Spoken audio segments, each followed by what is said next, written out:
Isto é Liberdade, episódio 1. Olá a todos e sejam bem-vindos ao Isto é Liberdade, o podcast onde levamos a liberdade a peito. Eu sou o Frederico e falo-vos da majestosa Margem Sul. Arrancamos hoje com este nosso novo espaço na internet, onde vou tentar espalhar o mais e melhor possível as mensagens das várias correntes verdadeiramente afetas à liberdade, sejam elas o libertarianismo, o liberalismo clássico, o anarcocapitalismo. Para isso vou contar de vez em quando com a ajuda de quem realmente percebe do assunto, os meus convidados. Vou tentar servir, no fundo, de veículo da liberdade, desde a mente dos melhores até aos vossos ouvidos. Alguns de vocês podem ter-me seguido até aqui a partir do meu canal de YouTube, Ideias Radicais Portugal, e espero corresponder aos pedidos de continuação o meu trabalho, agora nesta nova casa, com um novo formato, com muito mais empenho e organização, e com muito mais atrativos, como por exemplo os convidados de que falei.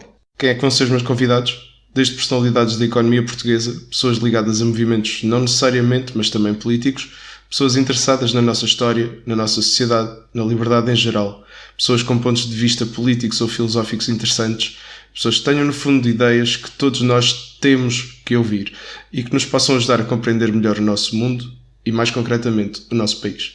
E, acima de tudo, pessoas que aceitem que eu as chatei para esclarecer as minhas dúvidas, que espero possam esclarecer também as vossas. Poderão perguntar-me quem é que tem paciência para mais um espaço de política.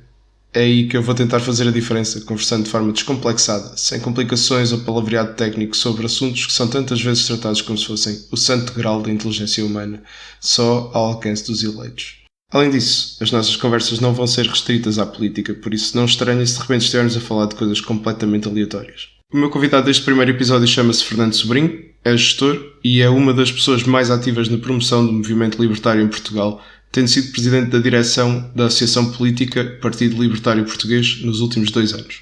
Além disso, é uma pessoa com conhecimento incrível nesta área e com ideias que merecem ser partilhadas ao máximo, um grande amigo e um excelente conversador. Fiquem com a conversa com Fernando Sobrinho. Vamos então à conversa com o nosso convidado deste primeiro episódio. Fernando, muito obrigado por teres aceitado o convite e bem-vindo ao nosso novo podcast Isto é Liberdade. Obrigado eu, Frederico. É um prazer estar aqui contigo. Ora, o Fernando já o apresentei. De qualquer forma, tem certamente uma voz que merece ser ouvida por todos nós, como um dos principais atores no movimento libertário em Portugal, principalmente ao longo dos últimos anos, e é uma das pessoas certas para nos poder ajudar a compreender melhor o que é este movimento e de que forma é que ele pode ou não ter influência no plano político português e na sociedade. Fernando, movimento libertário em Portugal, para onde é que devemos olhar primeiro? Onde é que tudo isto terá tido origem? A origem do pensamento libertário, de facto, pode ser encontrada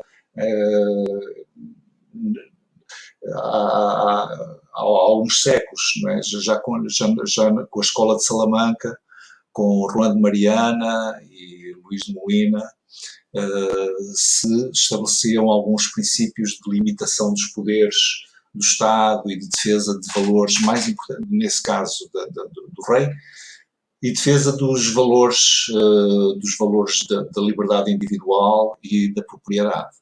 A escola austríaca, posteriormente, com Karl Menger e Hayek e Mises, veio dar um impulso mais forte a este pensamento.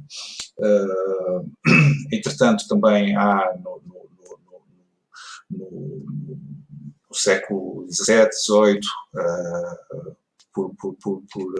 por altura da independência dos Estados Unidos, muitos pensadores libertários. Aliás, a Declaração de Independência dos Estados Unidos é considerado um dos documentos fundadores do pensamento libertário.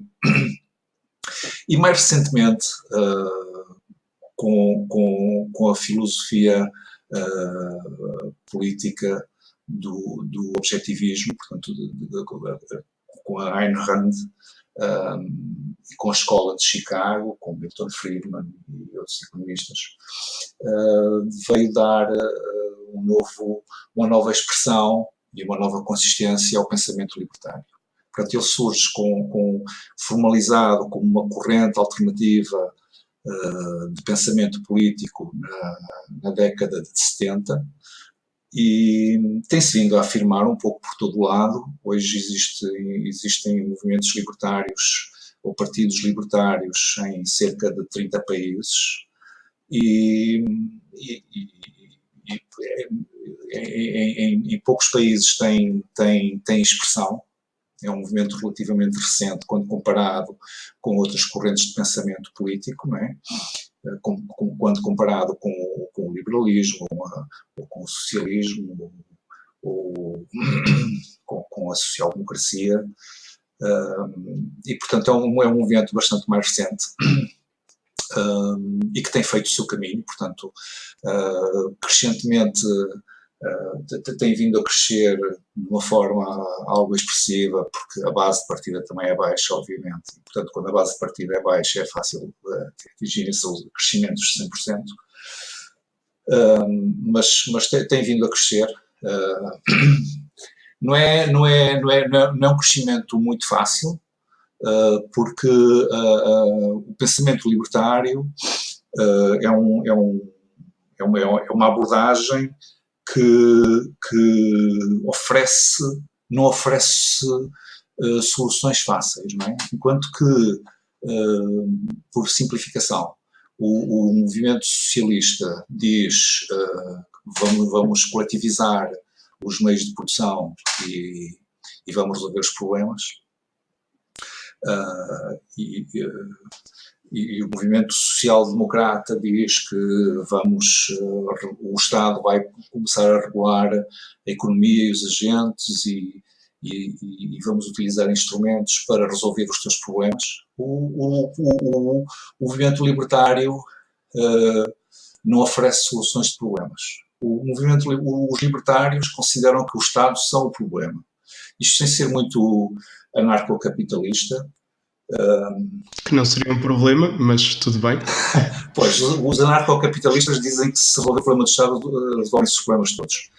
Mas o anarcocapitalismo é de facto parte integrante do movimento libertário, mas não é a parte mais significativa do movimento libertário. Não é? A parte mais significativa do movimento libertário, eu próprio não me defino como anarquista, eu defino-me como minarquista, e os minarquistas são aqueles que acreditam que faz sentido a existência de um Estado mínimo.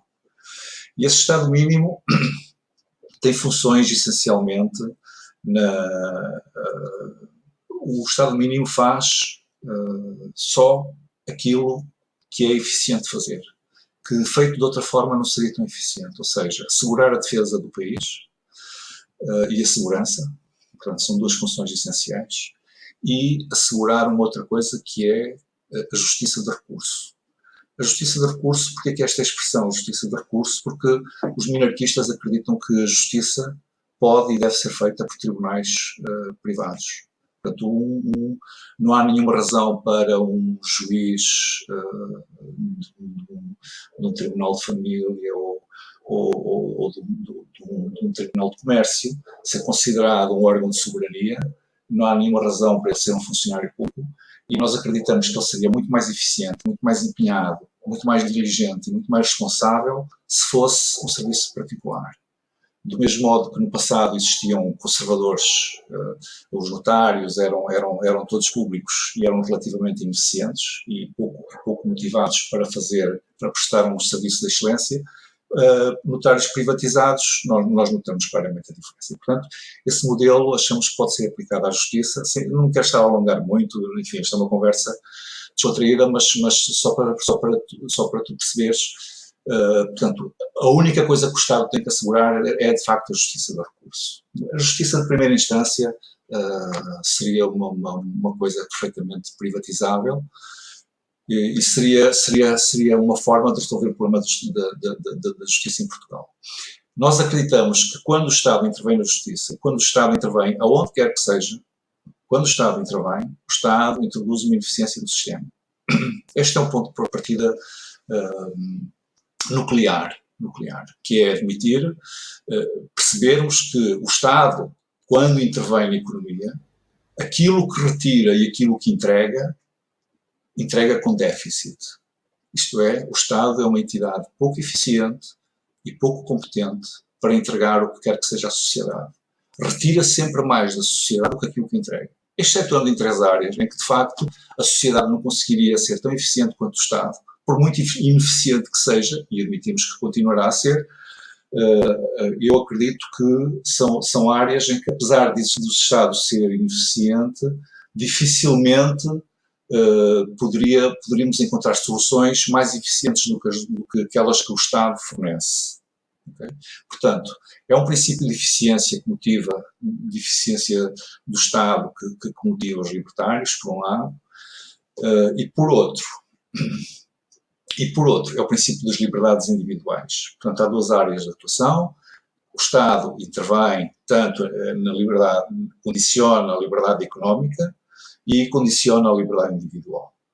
E portanto, a filosofia libertária quer o Estado a não intervir de todo na liberdade individual das pessoas, portanto, e quer o Estado fora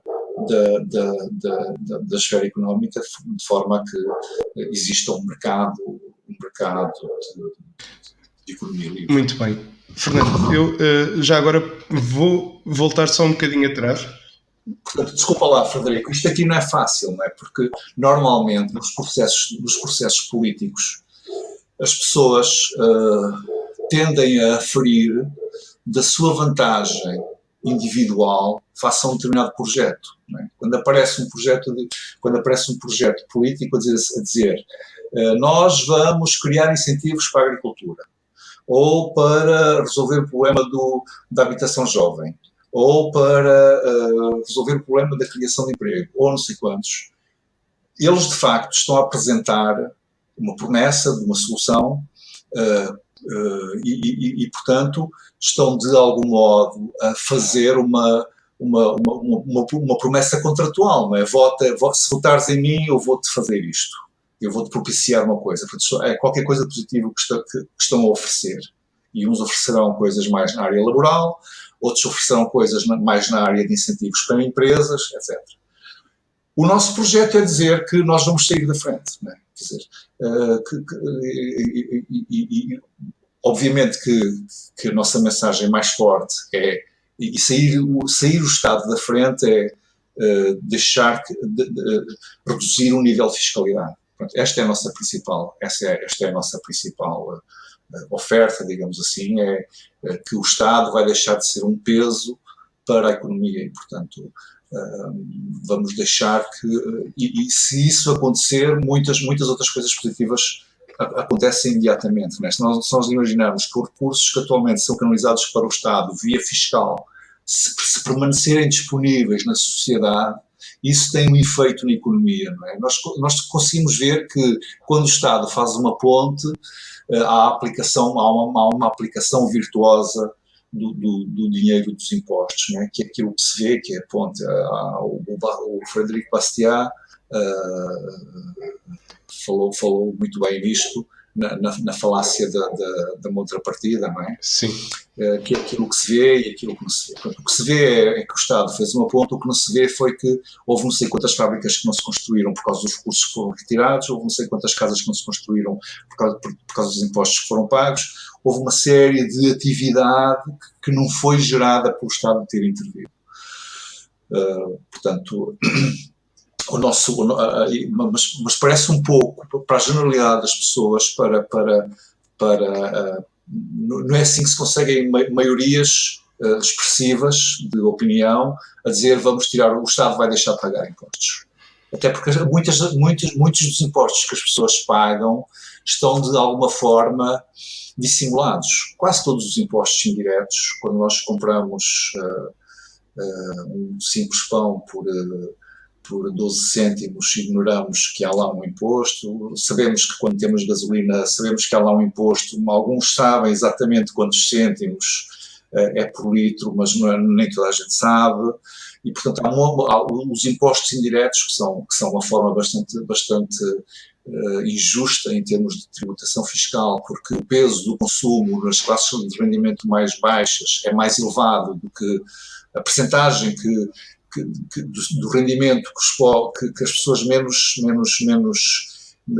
rendimentos dedicam ao consumo é muito mais elevada do que a percentagem que as pessoas de maior rendimento dedicam ao consumo. não é Claro. verdade? Portanto, sendo assim, os impostos indiretos pagos, o peso dos impostos indiretos numa carteira ou num agregado de baixo rendimento, o peso relativo é muito maior do que aquele que os agregados de maior rendimento têm. Portanto, os impostos indiretos são profundamente injustos. Portanto, termos estratégias como temos tido de aumentar impostos indiretos, como atualmente sucede em Portugal, mas não é só de agora, é uma tendência de longo prazo. Eu lembro perfeitamente que o IVA já foi a 16%. Portanto, a taxa média do IVA já foi 16%. Portanto, hoje é a taxa normal do IVA. Hoje são 23% e, portanto, este agravamento de 50% nos impostos indiretos isto toca essencialmente nas classes de menor rendimentos. Mas como é anestésico, o imposto direto é pago de uma forma quase sem dor, não é? Sim.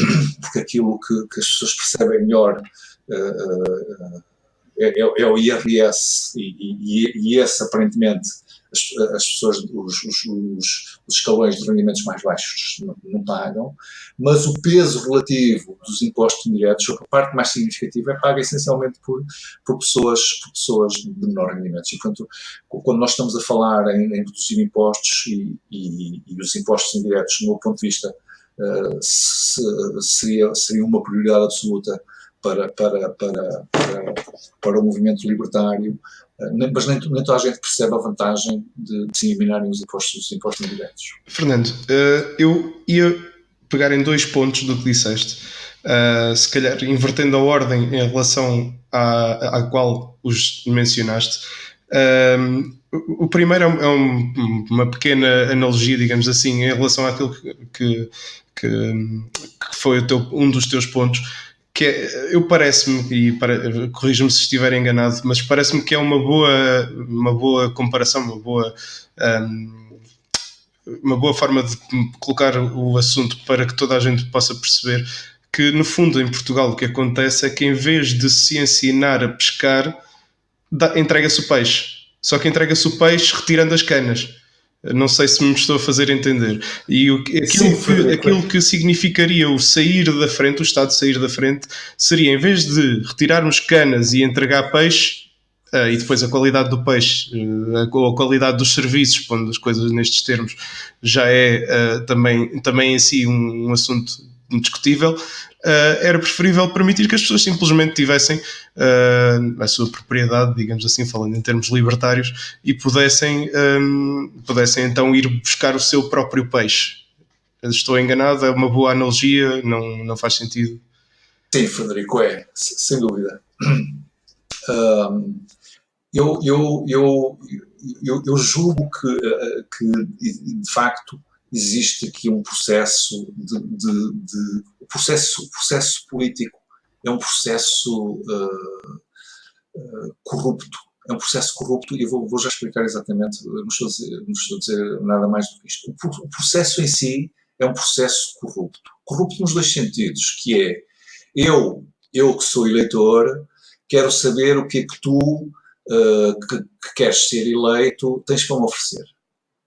E quem quer ser eleito quer saber o que é que tem que dar em troca para conseguir ser eleito. E este processo é um processo, quer dizer, há aqui um negócio ilegítimo. Porque eu quero obter coisas especiais, uma vantagem qualquer especial. Eu pretendo obter uma vantagem qualquer especial e a pessoa que me vai dar essa vantagem vai-me dar essa vantagem não à custa própria, mas à custa de outros. Portanto, alguém vai pagar o benefício que me vai ser atribuído. Seja um subsídio, seja um rendimento, seja uma isenção, o que quer que seja que alguém oferece no processo eleitoral é uma oferta ilegítima. É uma oferta ilegítima. E de algum modo está a ser pressionado, os políticos são pressionados para oferecer alguma coisa em troca, para conseguirem ser eleitos. Sendo que essa coisa é uma coisa a ser obtida, não é? Isto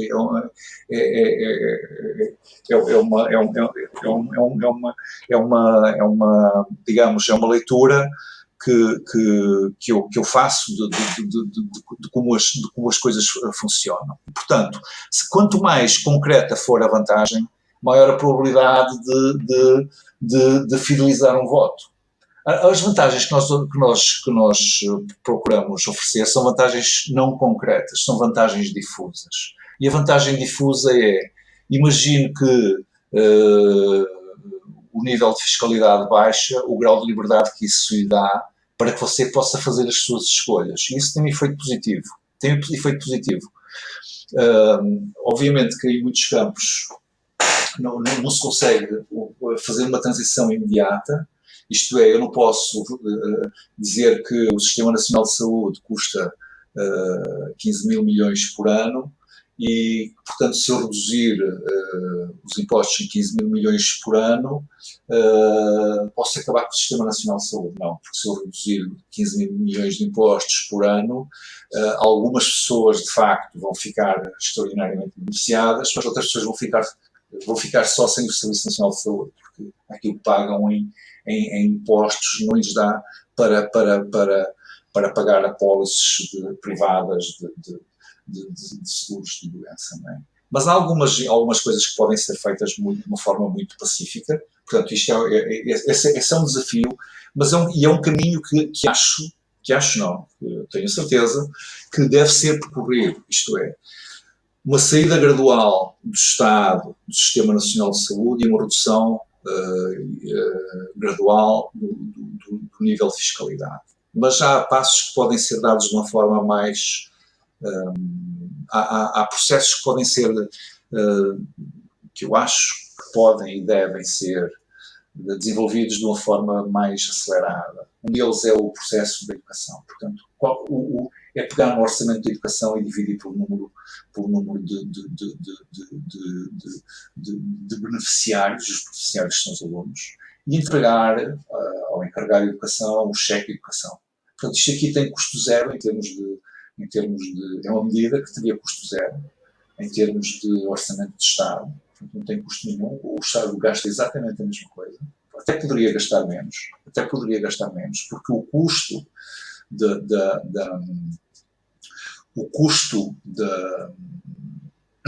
do aluno no sistema privado é inferior ao custo de um aluno no sistema público. E, portanto, seria possível reduzir o valor total da despesa. Mas mesmo que não fosse possível reduzir, e é porque o Estado, mais uma vez, a educar também é ineficiente. E é ineficiente por processo que tem, pela forma como gera o processo, os custos associados ao ensino público são incomparavelmente superiores, porque a rigidez salarial, a forma de negociação salarial, a atividade sindical, a forma como o Estado gera a acessibilidade, etc. Os custos de manutenção dos equipamentos, tudo isto é desperdício. Então, tudo isto feito por entidades privadas é muito mais eficiente. Portanto, isto aqui julgo que é um ponto relativamente pacífico. Portanto, se o ensino público, e para mim é só uma forma de construir a frase, porque não tem se nenhum, o ensino privado é muito mais eficiente. Portanto, é muito mais eficiente e em Portugal só ainda tem pouca expressão, porque tem uma concorrência desonesta, e a concorrência desonesta é o ensino privado em Portugal. Concorre com o ensino gratuito, e, portanto, quando tu estás a tentar vender qualquer coisa e ao lado está alguém a oferecer essa coisa, é muito difícil que ter sucesso. Não é? E, portanto, há uma injustiça enorme. E há outra coisa que é, o ensino público em Portugal não tem incentivo nenhum a ser um ensino eficiente. Não há incentivo nenhum. Agora, se as escolas públicas, que eu acho que podem continuar a existir, se forem capazes de se tornar eficientes. E esse é que é o desafio que elas têm de ter. Eles têm de se tornar eficientes. E a única forma de as levar a serem eficientes e a terem qualidade é pô-las no mercado a competir. E elas têm de competir para atrair alunos. Têm que dizer, nós oferecemos uma qualidade de ensino fantástica, as melhores instalações, portanto, e eles só têm esse incentivo se o cheque estiver do lado do encarregado de educação. Portanto, se o cheque estiver do lado do encarregado de educação, a escola vai fazer tudo, a escola pública, se quiser continuar a manter a sua atividade, se tiver professores empenhados e dedicados, vai fazer tudo para entregar o produto com a melhor qualidade e o melhor preço. Agora, quando o cheque está nas mãos do ministro, eles estão-se borrifando na qualidade. Que diferença é que lhes faz? Que a escola tenha qualidade, ou não tenha qualidade, tenha flexibilidade, não tenha flexibilidade. O que eles fazem para atrair alunos? Nada.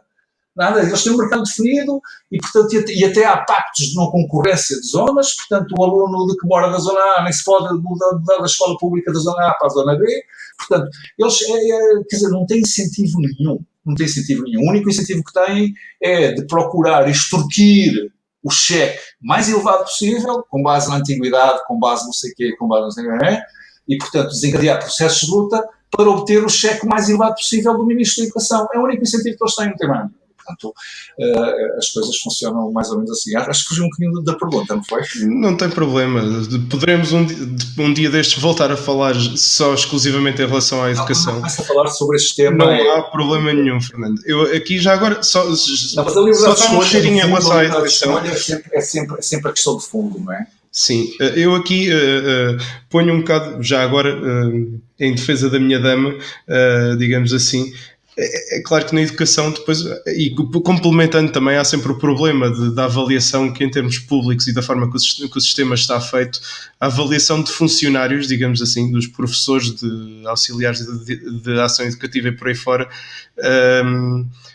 não sei, socializa ou torna socialista até o próprio método de ensino e de avaliação, porque os professores são tratados todos da mesma forma e todos nós sabemos, e isto, a experiência de qualquer um diz-nos, claro, porque todos nós tivemos que ir à escola, não é? Claro. Pelo menos hoje em dia. Claro.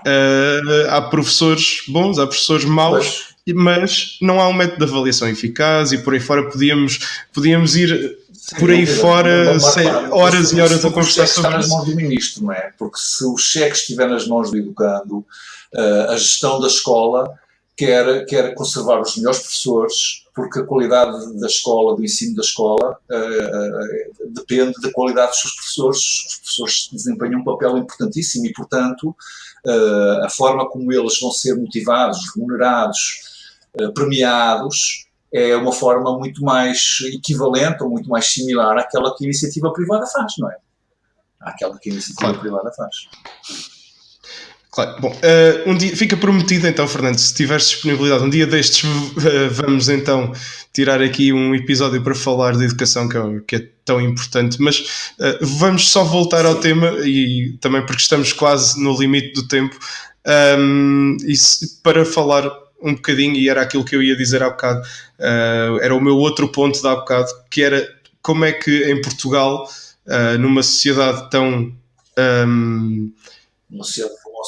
habituada ao socialismo e à social-democracia e rumo ao socialismo, consagrado na Constituição, como é que numa mentalidade tão imersa ou submersa, digamos assim, nessa ideologia, como é que se propõe, e como tu, Fernando, fizeste liderando a Associação Partidária, o Partido Libertário Português nos últimos anos, como é que se propõe uma mudança, como é que se abre as portas a um movimento que em Portugal, apesar de ter raízes lá muito, muito, muito longínquas, nos últimos anos, muitos, está arredado do nosso imaginário, digamos assim.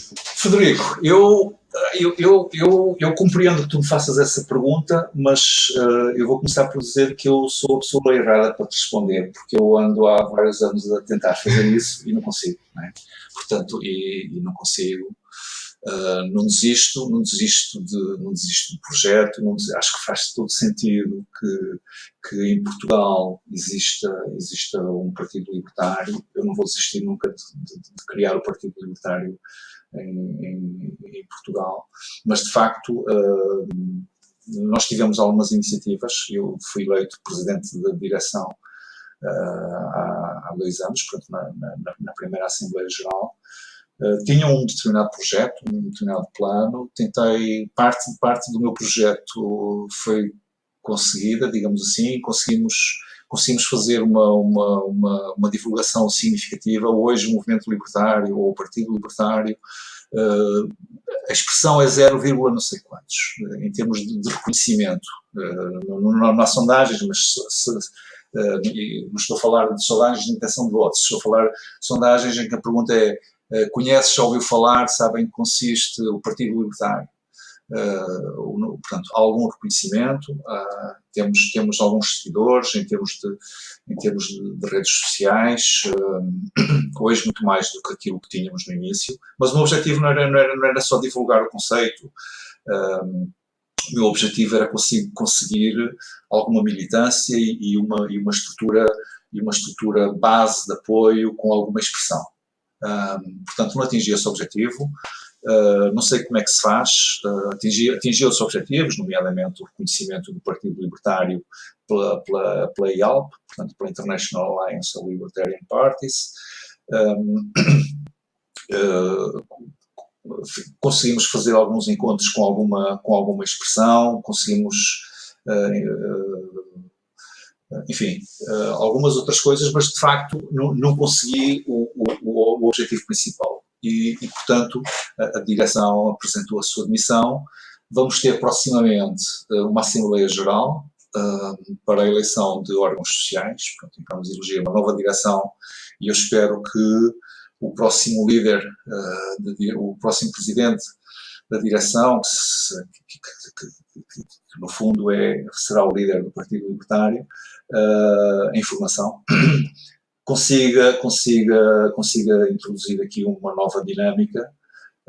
Nós somos um partido que é um projeto que já existe há algum tempo. Isto é um projeto que tem sido preparado em slow food, né? Portanto, ao contrário dos fast foods, que é possível as pessoas arranjarem voluntários e irem para a rua, meterem-se 7.500 assinaturas e têm o partido e criam um logotipo, mas não tem uma filosofia política por trás, não tem, é uma cara, são partidos quase unipessoais e partidos feitos em pressão. Não é essa a nossa ideia, até porque nós não temos nenhuma figura dessas, nem se tivéssemos seria bom, não estou a dizer que não, e seria, mas mais importante do que isso, nós temos uma filosofia, não é? Nós temos uma filosofia e uns princípios que são verdadeiramente únicos, e esse projeto, essa singularidade de princípios que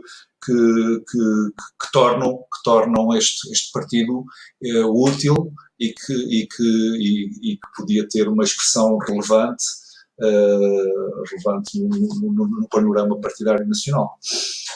Mas, portanto, eu tenho muita fé que a próxima Assembleia Geral, no dia 22 de setembro, em Pombal, para além antes da Assembleia Geral, os libertários, isto é malta que gosta de convívio, e, portanto, vamos fazer uma almoçarada. Todos os ouvintes que estejam interessados, no site do partido há um evento a que podem aderir, teremos todo o gosto em recebê-los. E pronto, eu acho que vai ser um momento importante e espero que seja de facto um momento importante e decisivo. Seria muito importante termos uma presença significativa de pessoas que estejam disponíveis e desejosas, que partilhem das nossas ideias e que nos queiram ajudar a que no próximo ano estejamos presentes nos 2 momentos eleitorais previstos. Aliás, há 3, há umas eleições na Madeira, mas para nós, enfim, o que contaria de facto seria a presença nas eleições para o Parlamento Europeu e nas legislativas. Fernando,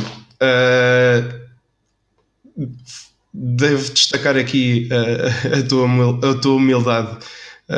Entendo que fales da forma que fales por não teres atingido, ou a tua direção não ter atingido os objetivos a que se propuseram.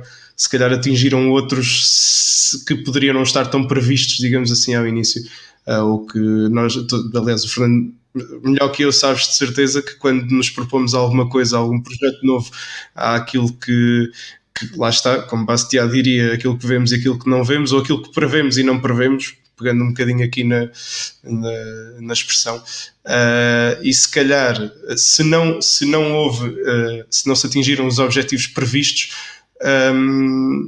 daquilo que eu vejo, houve aqui uma reunião e uma união muito forte de um grupo que pode não ser tão grande quanto seria desejável ao início, mas que, e se quisermos ser honestos, olhando para o que são os vários tipos de libertário, ainda por cima num país que recentemente não tem qualquer tipo de base para esta filosofia política, acho que é um feito assinalável, e por isso estou, e certamente haverá muito mais gente grata a ti, Fernando, e às pessoas que te acompanharam nessa direção, pelo menos por nos trazeres para um ponto de convergência.